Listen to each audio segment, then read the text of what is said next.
This is my beautiful Sony FS7 Mark II. I absolutely love her. She's built like a tank and produces a beautiful image. But there's one thing that really annoys me about her, and that's this monitor. And so today we're going to change it out. Now we're changing it out for two reasons. The first reason is its size. Because it's pretty small, sometimes it's hard to tell what's in focus, and I've noticed sometimes I get shots out of focus because of that problem. And the second reason is I've noticed that the colors are not as accurate as I want them to be when I'm shooting in S-Log3. So when you're shooting in S-Log3, you apply a LUT within the camera, and then when you go to edit, you apply that same LUT to your result. And I was noticing that the preview I was getting in the camera and the result just looked different. And I don't like that. And it's messed up some of my shots because they didn't look the way I thought they did. So we're swapping it out for a small HD Cine 5. It's a beautiful monitor known for having great color that you can really fine tune. And it has great brightness, and it's bigger. Not too big that it's annoying, but big enough where we can see a lot better. So it looks like that worked. We've got the screen plugged in all the way back here. This was a tricky cord to find because this is a 4-pin and it goes to a 2-pin. And I had to open up this unit and adjust it so that it was facing in the right direction because this cord is just barely long enough. Even here you can see it's a little tight. But yeah, we've got power, so we don't need to put batteries up here because that would just make the whole rig more front heavy, and it already is pretty front heavy because this is a heavy lens. So basically we only have one battery to worry about, which is this one. So this unit powers this screen, and then we have an SDI port that goes all the way over here, plugs in there. And then we've got these little sprig ties, which were really handy. Was recommended by David Moorfield. These little sprig ties, and he recommended this. I watched his setup video for his camera. He's a very clean setup of an FX6. Very clean. Probably the most clean I've seen. And I drew a lot of inspiration from that. I like how he kept the cords really minimal, really nice and clean. And I think this is about as clean as we can get it. So I like that. That is really cool. It all works. And it's significantly bigger than what we were working with before, which is like, see if I can show you. Which is like, well, it's like well, let's put it right next to each other. Significantly smaller, a lot harder to tell what's in focus. This is a lot higher quality screen. So this will be good. I'm excited that that completely worked. Look at that.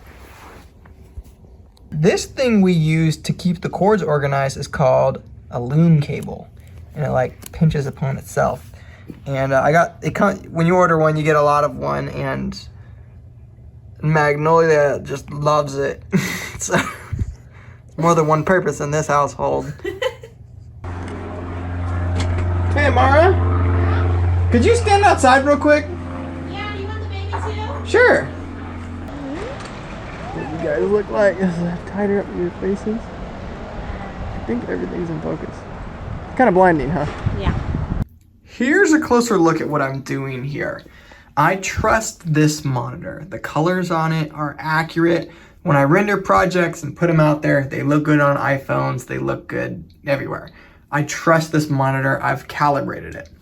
I have not calibrated this monitor yet, and so that's what we're doing today.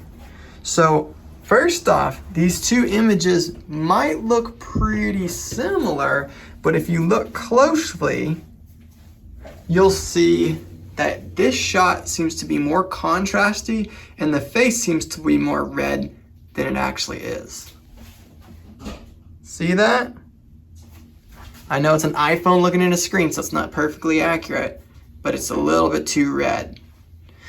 So we're gonna correct that. This is the first correction. First I'm gonna correct it so when I shoot the camera in a standard format and I don't have any LUTs applied to it, or I'm not shooting in like S-Log3, we want it to just look good. So when we want a project to just look good instantly and not need any color grading, we're gonna calibrate it for that.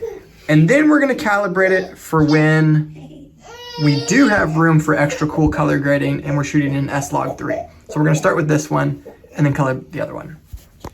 Okay, we're getting a look that is very accurate now.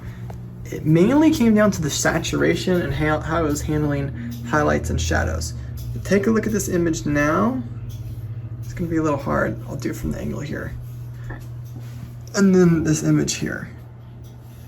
See, they look quite close. They're gonna be off by a little bit, but they look quite close. Really happy with that. Now I'm gonna tune S-Log3.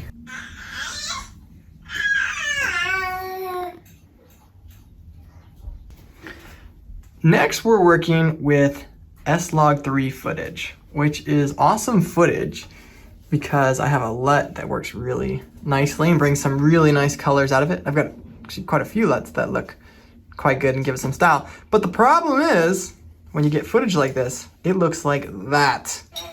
So I want to figure out the best way to apply a LUT using this camera. Do I have it in monitor? Do I have the monitor applying it, or do I have the camera applying it? And let's make sure the colors work and are completely accurate when we're shooting. Because in the past, when I was shooting in S-Log3 and applying this LUT through the camera, I would actually not get an accurate image on the stock monitor that came with the camera. So that's one thing I was excited about. This monitor is that it should give us a much more accurate image. So this is what it looks like with the LUT applied and no corrections on my monitor. This is the look that we trust. And this is what it looks like if I apply the LUT through the small HD monitor. I don't know if you can tell, but the colors are off a little bit. To me, it kind of looks, it looks like this is a little pale. It looks like there's not a lot of richness to the color. Maybe that's okay. The warmth is similar. Let's try applying it in camera. And thanks to this handy matte box, what would I do without a matte box? We got this image looking like this image. It turns out I can't really customize the LUT much and the look it's giving if I just feed it through the camera. So I ended up just sticking with the look in the monitor because I can customize it. And so what ended up happening is, again, the saturation was too high. It was making her face look too warm. And actually the greens were a little bit stronger, are coming out a little bit stronger. You can even see this on the waveforms. You can see the greens are just a smidge higher than the blues in some of these places here, like that. I'm seeing that, I'm seeing the green like back there. So I had to correct that a little bit and just bring out the green a little bit.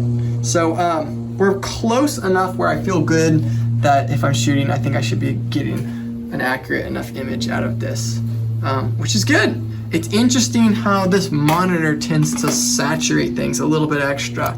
It looks nice, but it's not totally accurate. So I'm glad we got that calibrated. It's nice having an image that you can feel confident about. And here is our final test.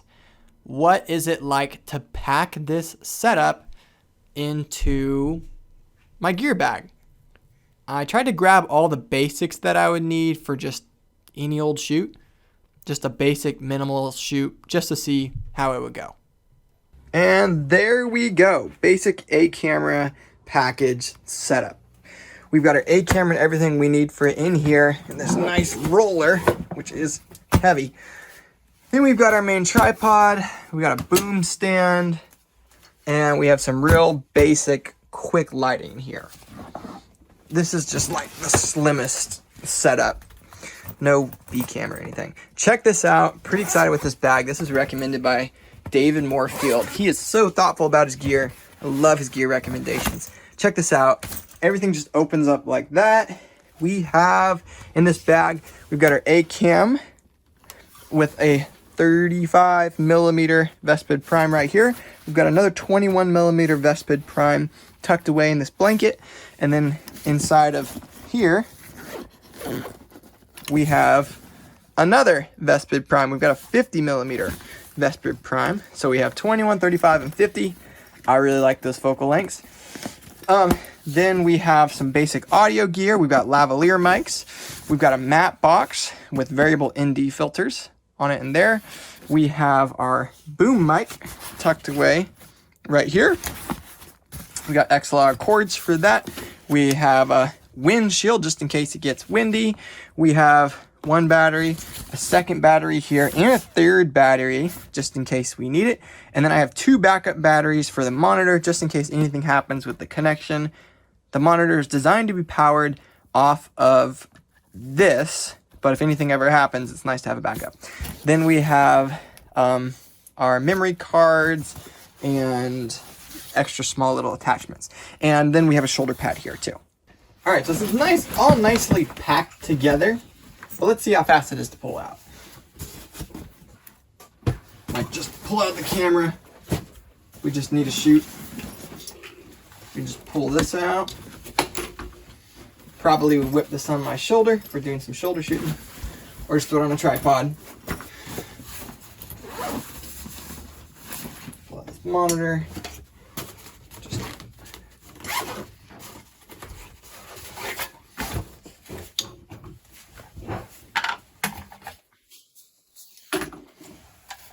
pop this on the front. It's the nice thing about cinema primes. If you buy a set of them, they usually are all the same width. So you can easily pop a matte box onto the front of them. They're just designed to hold that nice and snug.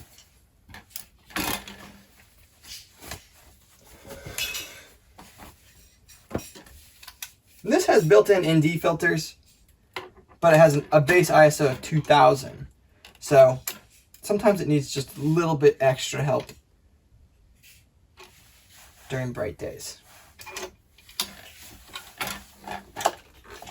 So this ND filter is helpful. All right, this is taking a little longer than I would like. I'll have to figure out how to make this faster, but it's not bad.